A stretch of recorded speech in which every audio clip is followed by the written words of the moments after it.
Paz, irmãos, graça e paz. Tudo bem com vocês? Muito bom, meus irmãos.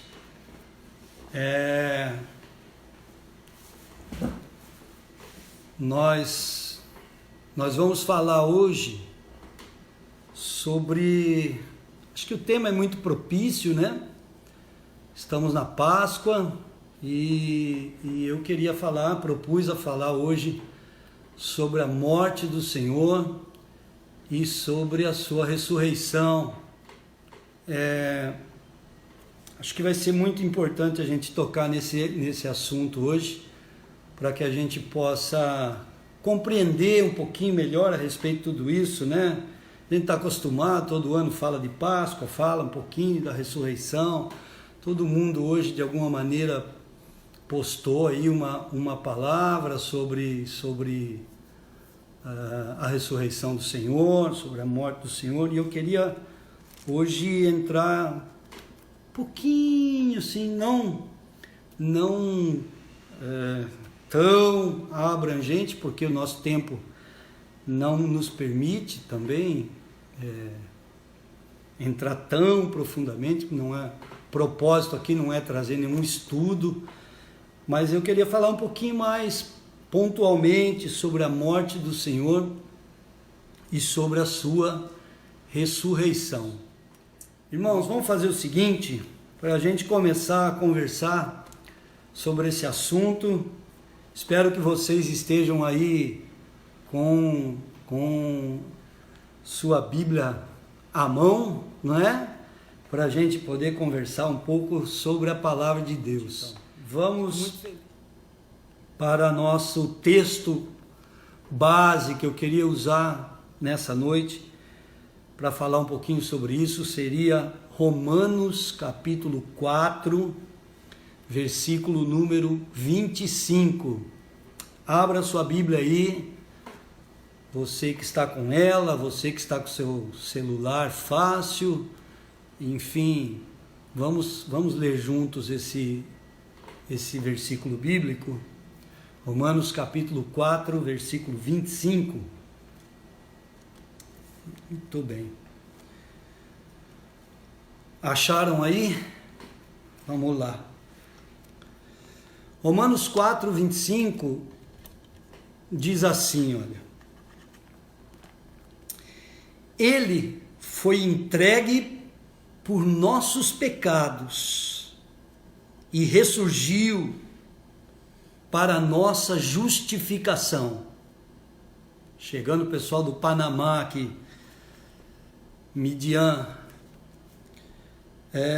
Vou ler de novo, mas usando uma outra palavra. No lugar de entregue, ele foi morto pelos nossos pecados. No lugar de ressurgiu, vamos usar ressuscitou. E ressuscitou para a nossa justificação. Glória a Deus. Muito bem, esse será o ponto de partida que eu quero conversar com os irmãos hoje. Sua morte e ressurreição. Qual o propósito da sua morte? Qual o propósito da sua ressurreição? Eu quero fazer aqui, usando primeiramente esse texto, como nós já lemos, mas também fazer uma conexão aqui para explicar um pouco mais detalhadamente isso e por que não só a sua morte é importante, mas porque é muito, mas muito importante a sua ressurreição. Hoje nós estamos celebrando a ressurreição do Senhor. E por que isso é tão fundamental? E por que nós, cristãos, precisamos ter isso sempre na nossa mente? Não podemos nos esquecer disso, não podemos tirar da nossa mente nunca que Jesus Cristo ressuscitou, que Jesus está vivo, que Jesus se levantou da sepultura e Jesus está ressurreto, ok? Muito importante, porque nós vamos celebrar a ceia E normalmente na ceia nós focamos a nossa atenção, nós colocamos a nossa atenção mais na morte do Senhor. Mas eu queria, em primeiro lugar, dizer que a ceia, ela não está relacionada só com a morte do Senhor, mas também com a sua ressurreição. O Senhor disse que deveríamos celebrar isso até que Ele venha. Então Ele está vivo, vai voltar e nós precisamos celebrar isso. Eu queria começar fazendo uma conexão com o que a Bíblia ensina sobre o sumo sacerdote quando entrava no Santo dos Santos uma vez ao ano. Nós não vamos ler porque tomaria muito tempo nosso, né? Teria que prolongar muito o que nós vamos falar, mas eu gostaria que você anotasse e depois você lesse com calma na sua casa, junto com a sua família, já que nós estamos com tanto tempo para ficar junto, para poder ler a palavra, enfim, poder meditar na palavra em família, que você pudesse ler Levítico capítulo 16 e depois também Hebreus capítulo 9. Então, Levítico capítulo 16, ele trata do assunto do dia da expiação, que o judeu chama de Yom Kippur. O que é o Yom Kippur, ou o que era, o judeu o celebra até hoje, mas o que era especificamente o dia da expiação? Esse era o dia anual em que o sumo sacerdote entrava no Santo dos Santos, no tabernáculo. Lembra toda a história do tabernáculo que eu falei aqui outro dia? E o sumo sacerdote entrava todo vestido de linho puro, não é? Entrava com o sangue, enfim, você vai ler isso mais especificamente lá em Levítico capítulo 16. Qual era o propósito desse sacrifício, desse dia da expiação? Era o dia do perdão anual. Então ele entrava e ele deveria entrar no Santo dos Santos e oferecer o sacrifício para o perdão dos seus pecados, da sua casa e também de toda a nação, de todo o Israel, de todas as tribos de Israel. Esse era o dia em que esse sumo sacerdote se colocava de uma maneira intercessória diante de Deus, oferecendo o sacrifício do cordeiro e também, lá você vai ver, do bode e tal, e lá ele aspergia esse sangue nas pontas do altar para poder expiar, redimir o perdão, ou os pecados dele, da sua casa e de toda a nação. Esse era um dia muito especial, esse era um dia que tinha muita expectativa. Então ele entrava, só ele, só o sumo sacerdote, e oferecia este sacrifício. Esse sacrifício, esse dia do perdão, o Yom Kippur, ou dia da expiação, ele é uma simbologia ao sacrifício de Cristo. Tanto nós vamos ver que Hebreus capítulo 9 trata de fazer um paralelo sobre isso, de mostrar que o que o sumo sacerdote fazia na antiga aliança, entrando no Santo dos Santos, naquele tabernáculo construído por Moisés, tinha como propósito apontar, mostrar, indicar que um dia um sumo sacerdote maior, por um sacrifício maior e perfeito, entraria não no Santo dos Santos humano, mas entraria no Santo dos Santos celestial, espiritual, e ofereceria um sacrifício mais perfeito ou completo. Queria inclusive ler isso com você em Hebreus capítulo 9. Então, se você puder abrir aí em Hebreus capítulo 9, nós vamos ler juntos esse texto. Vamos lá procurar aqui, Hebreus capítulo 9. Muito bem. A primeira parte do capítulo, ela trata de mostrar exatamente o que fazia o sumo sacerdote da antiga aliança, né? Representado pelo sacerdócio de Arão e das suas gerações.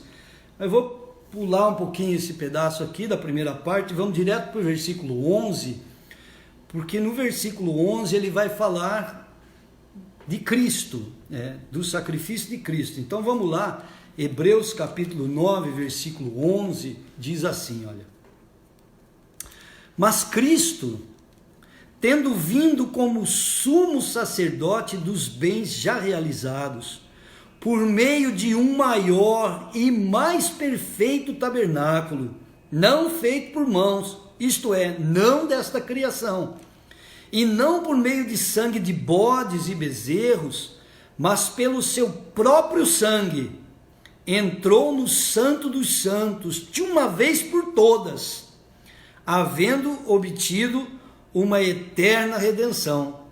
Se a aspersão do sangue de bodes e de touros e das cinzas de uma novilha santifica os contaminados quanto à purificação da carne, quanto mais o sangue de Cristo, que pelo Espírito eterno se ofereceu a si mesmo, imaculado a Deus, purificará a nossa consciência das obras mortas para servirmos ao Deus vivo.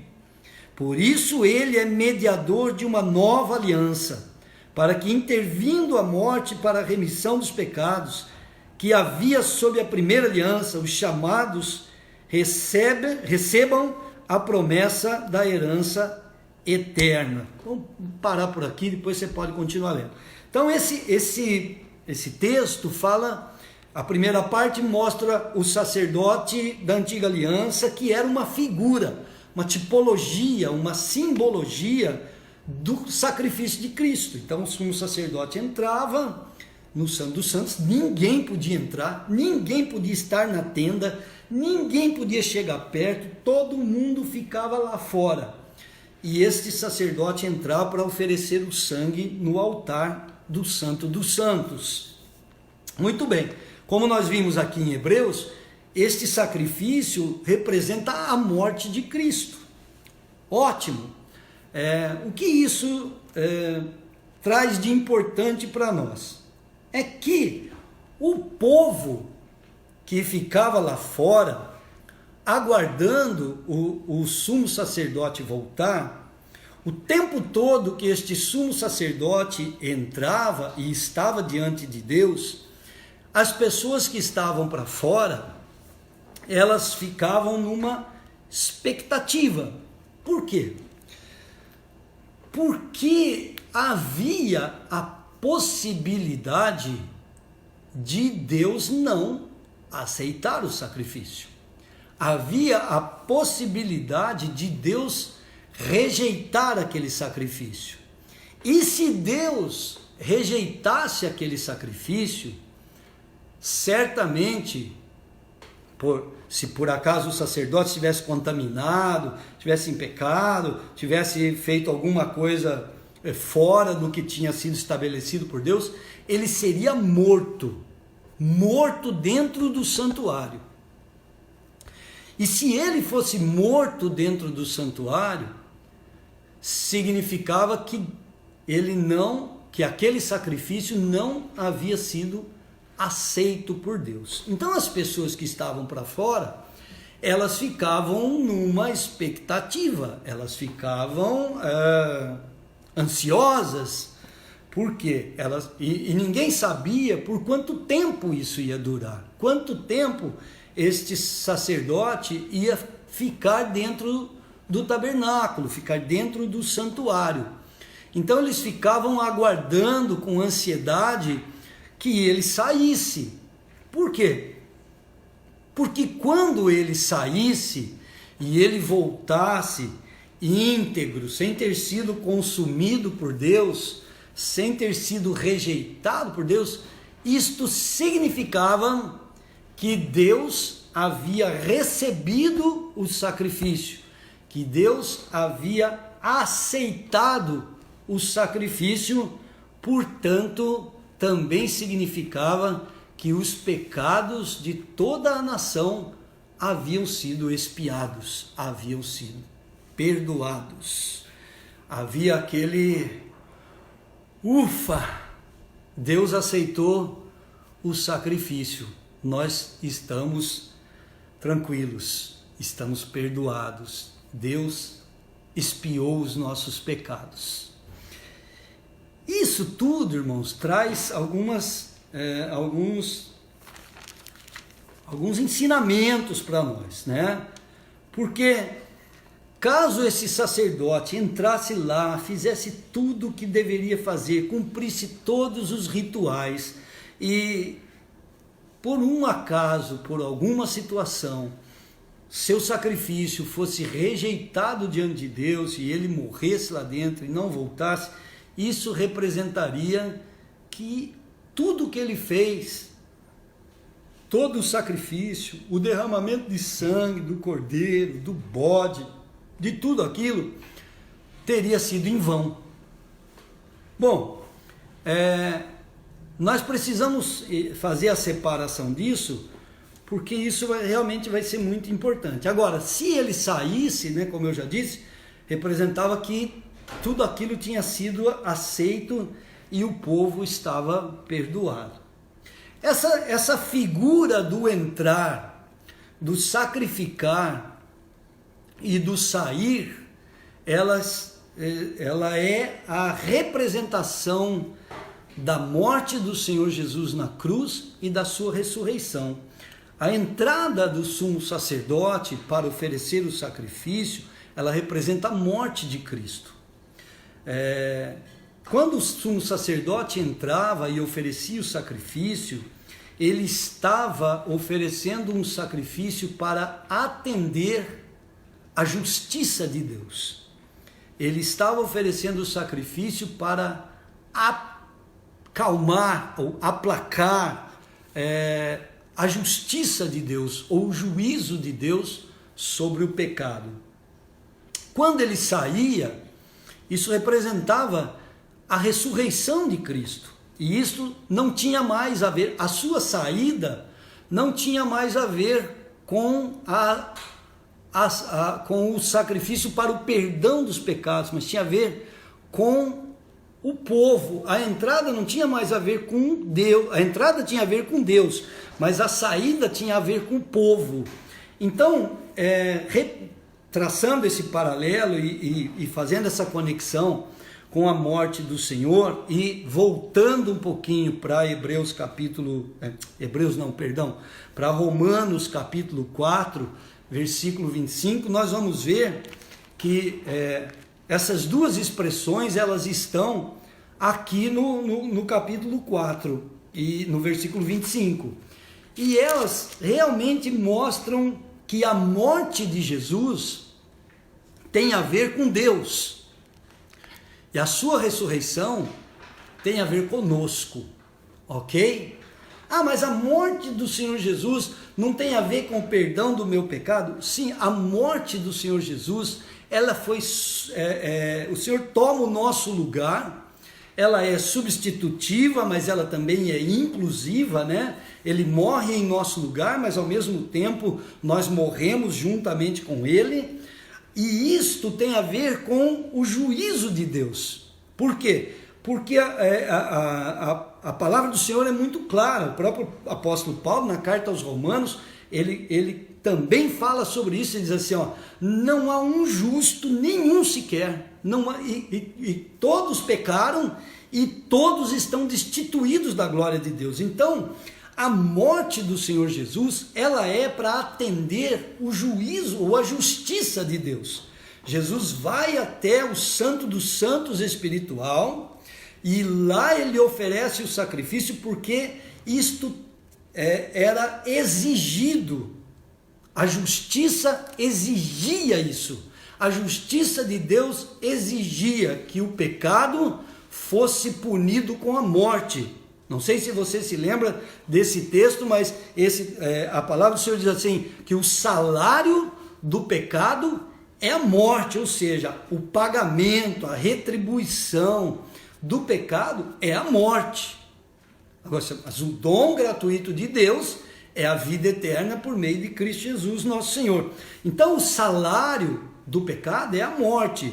A justiça de Deus exigia que o pecador fosse morto, porque o pecado ele era punido com a morte, o salário do pecado é a morte.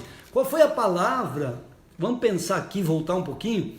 Qual foi a palavra que Deus disse a Adão e a Eva, quando eles estavam no paraíso, e Deus lhes mostra as árvores, todo o jardim, e o Senhor diz assim, olha, aqui está a árvore da vida, todas as outras árvores, e também tem aqui a árvore do conhecimento do bem e do mal. Desta árvore você não comerá, porque certamente que se dela comer, se por acaso você comer, certamente morrerás.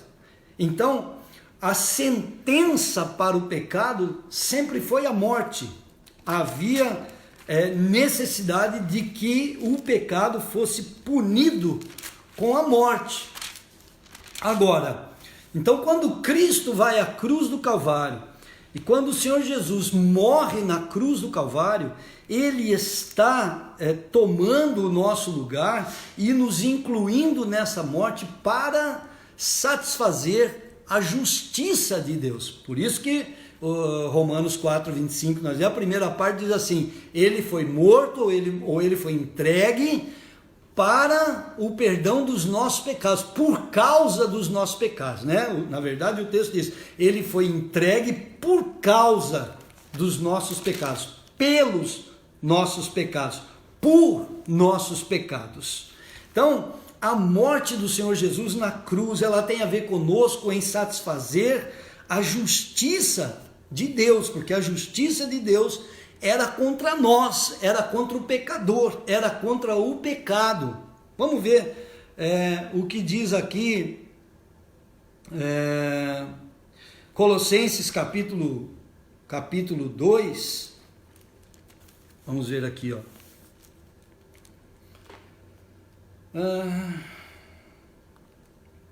Capítulo 2, versículo 14 de Colossenses, diz assim, olha, havendo riscado o escrito de dívida que havia contra nós nas suas ordenanças, o qual nos era contrário, tirou do meio de nós, cravando na cruz. Então ele diz assim, as ordenanças, os mandamentos, eles eram contra nós. Por quê? Por causa do pecado.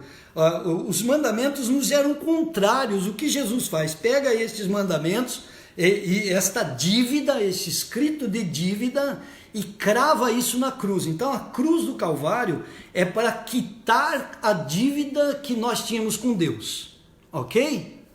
Muito bem. Vou voltar lá para o sumo sacerdote e para Levíticos 16 e para o sumo sacerdote entrando no Santo dos Santos. Então, ele ia para lá e oferecia o sacrifício. Esse sacrifício podia ser aceito ou não aceito por Deus. Qual era a garantia de que Deus havia aceito o sacrifício? Qual era a garantia de que Deus, a garantia para as pessoas que estavam lá fora, para toda a nação que estava lá fora? Qual era a garantia de que Deus havia aprovado o sacrifício? Que Deus havia recebido o sacrifício? A garantia era que ele saísse, que ele voltasse, que ele ressurgisse. Aleluia! Veja bem que coisa interessante, irmãos. se Jesus apenas tivesse morrido na cruz, se Jesus apenas tivesse entregado sua vida na cruz do Calvário, sendo esbofeteado, humilhado, chicoteado, crucificado e sepultado, morto e sepultado, mas Jesus não tivesse ressurgido, de nada nos adiantaria, porque era como o sumo sacerdote entrando e não voltando, ok? Entrando, sacrificando, mas não voltando. Então agora eu quero voltar e puxar o assunto para a ressurreição de Cristo. Por quê? Porque se a morte de Jesus tem a ver com a justiça de Deus e tem a ver com um relacionamento de morte e de aplacar o juízo de Deus, a sua ressurreição tem a ver conosco, porque a sua ressurreição significa que ele entrou no santuário, que ele ofereceu o sacrifício, que ele aspergiu o seu sangue, que ele foi lá pelos nossos pecados, que ele se entregou pelos nossos pecados, mas ele não ficou lá no santuário, ele saiu da sepultura, ele ressuscitou, ele voltou para fora, e porque ele voltou para fora, nós temos a garantia de que Deus recebeu o seu sacrifício e que os nossos pecados foram perdoados. Aleluia! Isso não é lindo? Isso não é tremendo? Eles sabiam que Deus havia aceito o sacrifício porque o sacerdote voltava. Irmãos, nós sabemos que nossos pecados foram perdoados.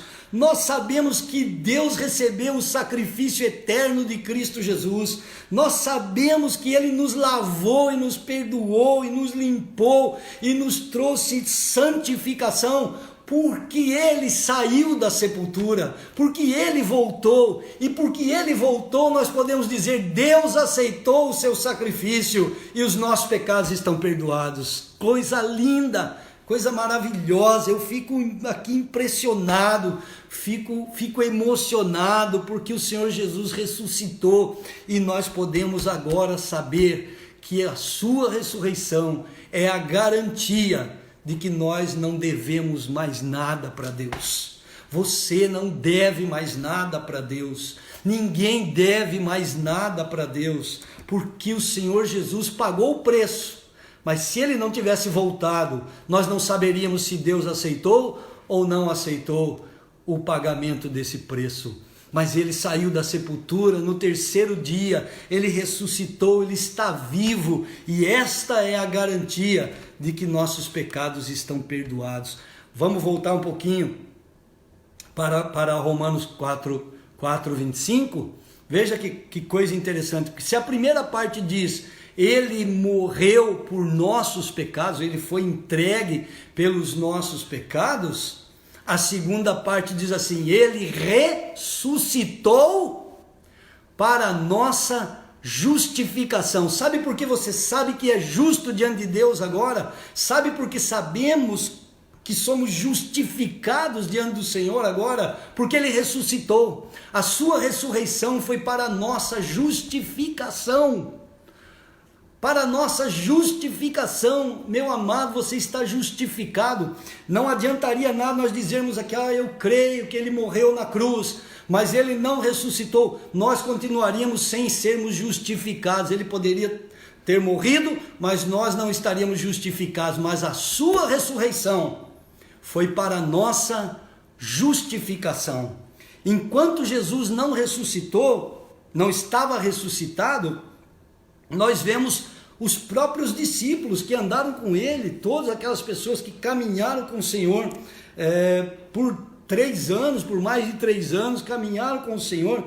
Estas pessoas, quando o Senhor Jesus morreu, entraram num estado de desânimo, de apatia, de ficarem tristes, abatidos.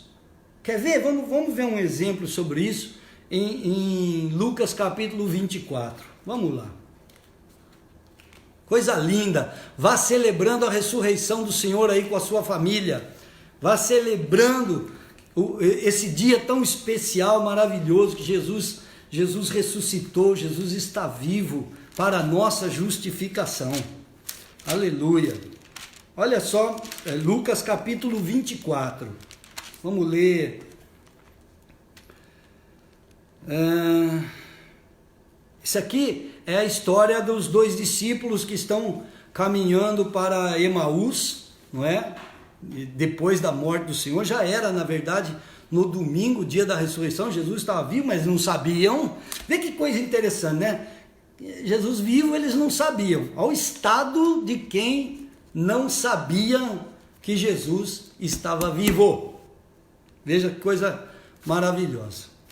Versículo 17. Vamos começar no versículo 17. Lucas 24, 17. Então Jesus perguntou: que palavras são essas que caminhando trocais entre vós? Eles pararam entristecidos.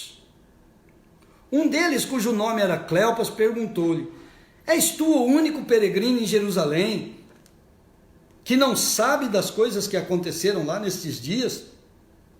Perguntou ele: quais?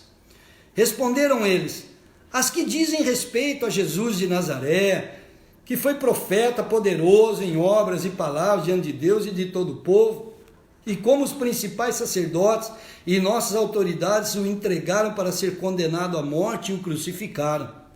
Ora, nós esperávamos que fosse ele quem redimisse a Israel, mas agora, além de tudo isso, é já o terceiro dia desde que essas coisas aconteceram. É verdade que algumas mulheres do nosso meio nos surpreenderam, foram de madrugada ao sepulcro, mas não acharam o corpo dele, voltaram dizendo que tinham tido uma visão de anjos que dizem estar ele vivo. E tal, alguns de vós estavam conosco, foram ao sepulcro, acharam ser assim com as mulheres, mas não ouviram. Olha que coisa interessante, ó. Versículo 24. Alguns dos que estavam conosco foram ao sepulcro e acharam ser assim como as mulheres haviam dito, mas eles não ouviram. Aí Jesus vem. Então Jesus lhes disse: honestos, tardios de coração para crer em tudo que os profetas disseram, e ele vai explicando, né? Não era necessário que o Cristo padecesse estas coisas e entrasse na sua glória, e vai explicando tudo o que acontece. Aí vamos pular para o versículo 30. Diz assim, ó: estando com eles à mesa, Jesus entra, né? Está lá com eles. Estando com eles à mesa, tomou o pão. Uma coisa linda, irmãos. É hoje, nós vamos tomar o pão e vamos celebrar aqui juntos hoje. Tomou o pão, abençoou, partiu e lhes deu. Abriram-se-lhes então os olhos e o conheceram, mas ele desapareceu de diante deles. Disseram um para o outro: não ardia em nós o nosso coração, quando pelo caminho nos falava, e quando nos abria a escritura? Na mesma hora, levantando-se, voltaram para Jerusalém e encontraram reunidos os 11 e os que estavam com eles, os quais diziam: ressurgiu verdadeiramente o Senhor, e já apareceu a Simão. Então os dois contaram o que lhes acontecera no caminho e como tinham reconhecido o Senhor quando ele partiu o pão. Aleluia! Veja que coisa maravilhosa. Jesus já tinha ressuscitado, mas essas pessoas não sabiam, não tinham visto o Senhor. Até tinha escutado um blá blá blá, que o túmulo estava vazio e tudo mais. Qual era o estado destas pessoas? O versículo 17 diz que eles estavam entristecidos, ou seja, não adiantou o Senhor Jesus morrer na cruz porque aquilo que realmente importava para eles, não estou dizendo que não adiantou o Senhor Jesus morrer na cruz, obviamente que a morte do Senhor Jesus foi para cumprir a justiça de Deus, é óbvio que adiantou para cumprir a justiça de Deus, mas para os que estavam do lado de fora, não adiantava nada, eles continuavam tristes, eles continuavam sem esperança, eles continuavam desanimados, eles continuavam abatidos, porque para eles Jesus morreu, acabou. Eles assim, nós achávamos que fosse ele, que fosse redimir a nação de Israel. Mas quando o Senhor se revela a eles, eles imediatamente voltam correndo, se animam outra vez e voltam para junto dos 11, para junto dos irmãos todos que estavam reunidos, e lá eles começam a celebrar a ressurreição do Senhor. Por quê? Porque trouxe esperança de volta, trouxe a garantia de que tudo que o Senhor tinha feito agora era uma realidade na vida deles. Então, meu amado, se a morte do Senhor Jesus na cruz do Calvário atende às expectativas de Deus, a sua ressurreição atende às nossas expectativas. Glória ao nome de Jesus. Se satisfaz a morte de Jesus a Deus, a sua ressurreição satisfaz a nossa vida, porque nos traz esperança e garantia de que Deus recebeu o sacrifício do Senhor e que nós estamos perdoados dos nossos pecados e justificados para a glória de Deus. A Bíblia diz que somos justificados por seu sangue. Agora nós podemos saber disso por causa da sua ressurreição. Vou ler mais 2 versículos com você que fala sobre isso, que a ressurreição do Senhor é para nós, é para a nossa garantia, é para a nossa celebração e é para a nossa justificação. Primeiro versículo, Romanos capítulo 10, versículo 9. Vamos lá. Daqui a pouquinho nós vamos partir o pão e vamos celebrar a ressurreição do Senhor. Glória a Deus. Romanos capítulo 10, versículo 9. Veja só o que diz. Se com a tua boca confessares a Jesus como Senhor, e em teu coração creres que Deus, olha só, em teu coração creres que Ele morreu na cruz, é esta a palavra? Não, a palavra é, se em teu coração creres que Deus o ressuscitou dentre os mortos, será salvo.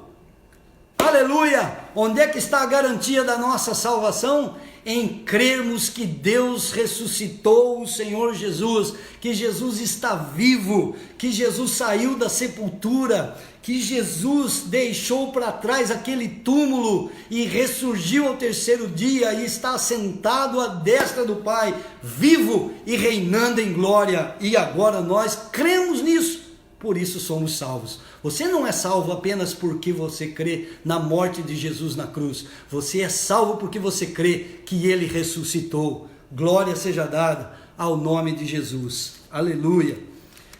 Próximo versículo. 1 Coríntios, capítulo 15, versículo 17. Vamos lá. Glória a Deus. E já estamos finalizando aqui a palavra. Alguém me disse que perdeu a última referência. A última referência é Romanos 10, 9. Muito bem, vamos lá. Próxima referência, 1 Coríntios 15, 17.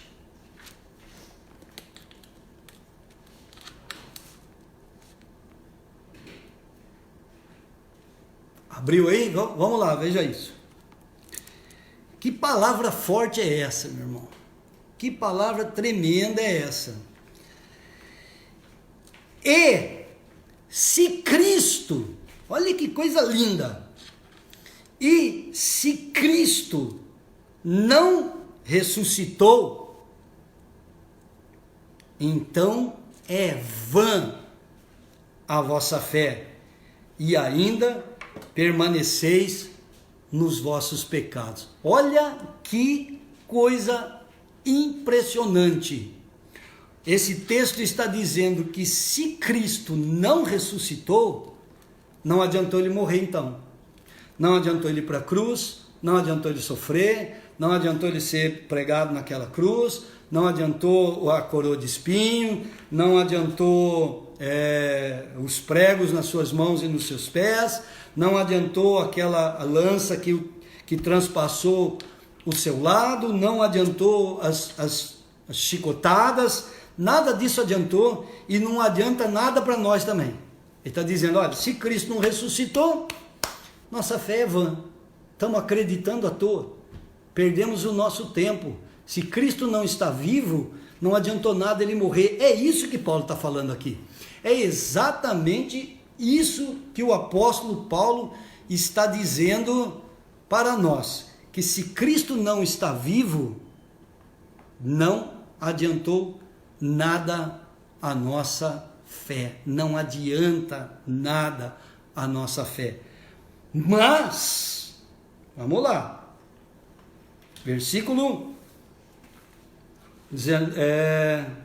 18, e também os que dormiram em Cristo estão perdidos, ou seja, aqueles que morreram em Cristo estão perdidos. Se Cristo não ressuscitou, essa galera que já morreu está perdida, estão perdidos.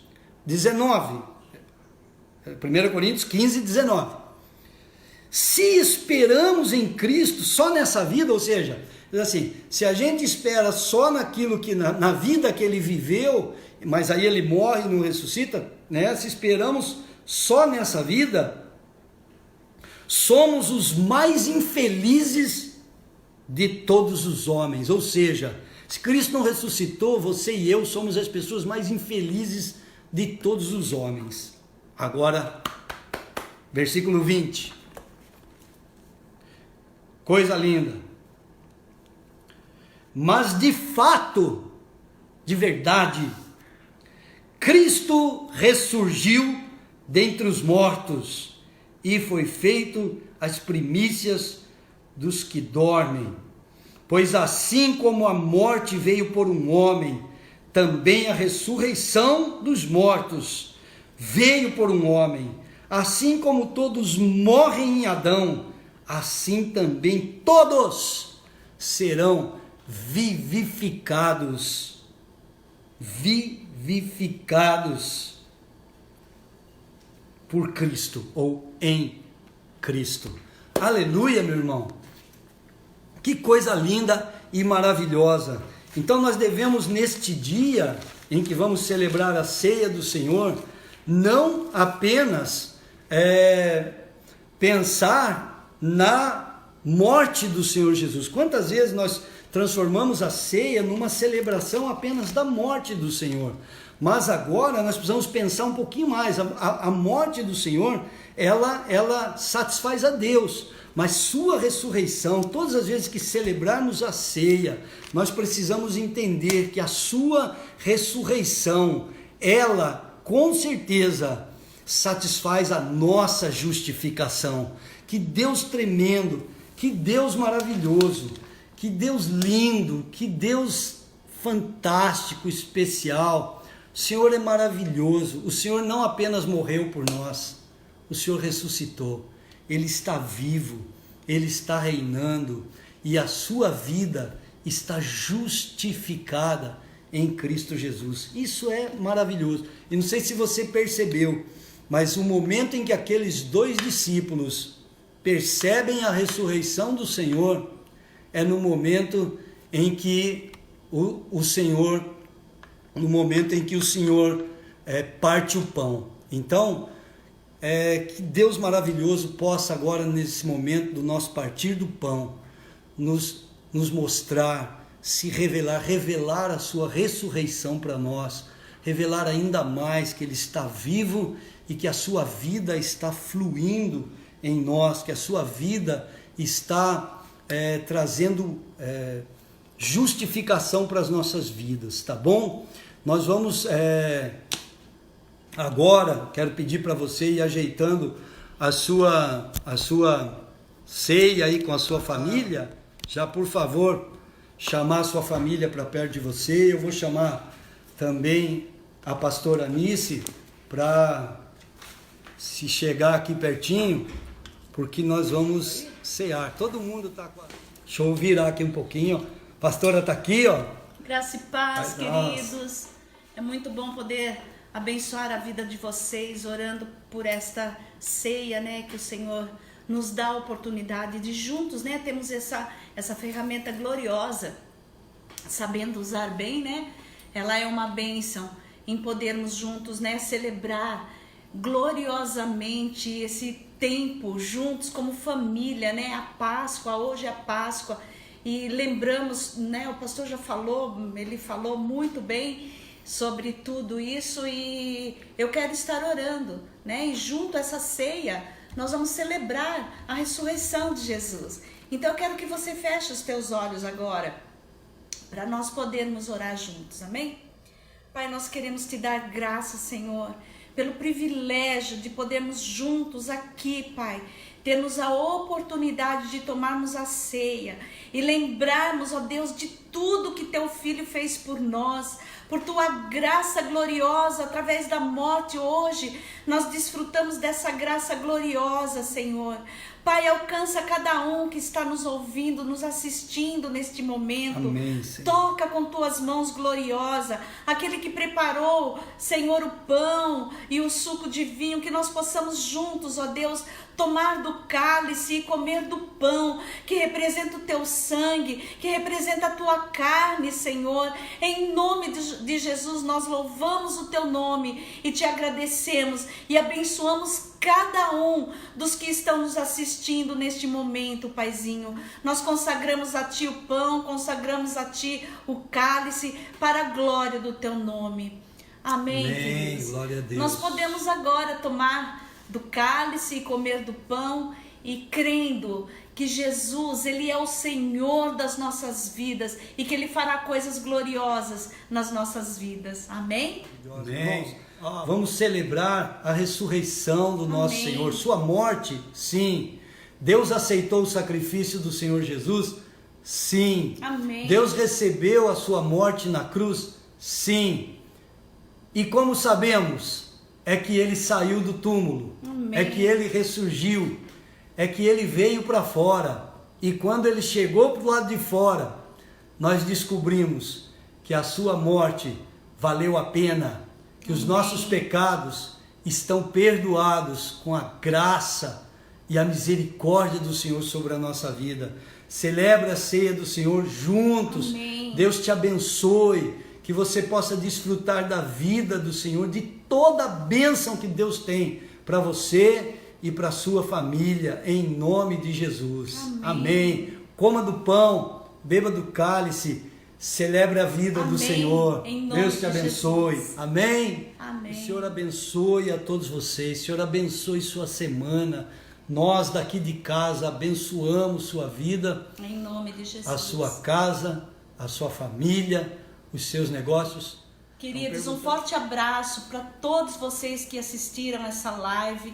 Que Deus abençoe a sua vida e aproveite bem esse tempo, porque apesar de, existem muitas coisas boas para nós, tá bom?